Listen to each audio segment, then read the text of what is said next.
ব্যস্ত, সিট না দেখে কেউ আসতে চায় না। বাবুল, ডাক্তার ডাক, তোর বাবাকে বাঁচা। ভাইয়া, তুমি ডাক্তারকে এই সার্টিফিকেট দেখাও। আমার বাবা একজন মুক্তিযোদ্ধা, ডাক্তার এই সার্টিফিকেট দেখলে চিকিৎসা না করে পারবে না।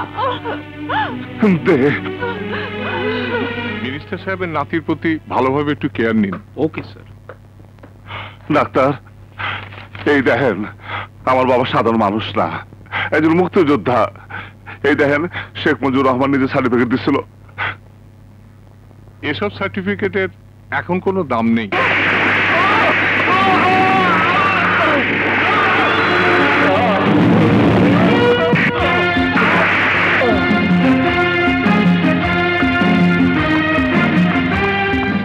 ডাক্তার, মুক্তিযোদ্ধা সার্টিফিকেট তুই ফালাই দিলি? তুই জানোস এটা কি? এটা দেশ স্বাধীন হওয়ার দলিল। আমার বাবার মুক্তিযোদ্ধার সার্টিফিকেট তোর মতো 200 ডাক্তার যদি জীবন দেয়া দেয়, তা হলো এই সার্টিফিকেটের সমান হতে পারবি না।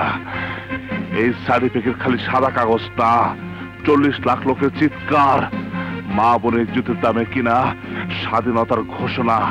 এই সার্টিফিকেট আমার বাবার সংগ্রামের সাক্ষী, বন্দুক দিয়ে খান সেনাকে খতম করার সাক্ষী।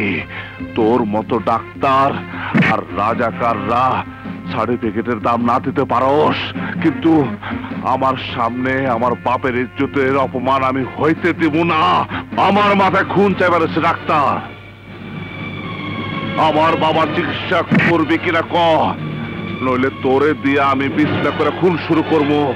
Sorry sorry, please please take it easily.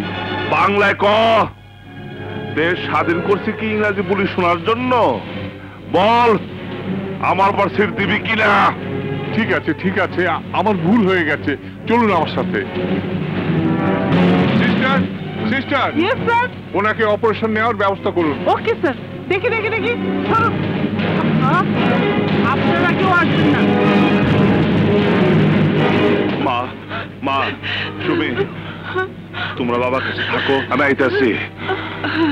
তুই পুলিশের কাছে যাবি না? যারা বাবার এত বড় ক্ষতি করলো তাদের কারো বিরুদ্ধে তুই কেস করবি না? কেস ফাইল হয়েছে আমার কোর্টে, বিচার আমি করবো, সাজা আমার কোর্টে দেব। তুমি ওর কই যাবা? যেখানে তরফদার আর ওর ভাইরে পামো। তরফদার কই থাকে কইতে পারব না, বাগার ওর ছোট ভাই চটপটির দোকানে রাইতে আড্ডা দেয়। মা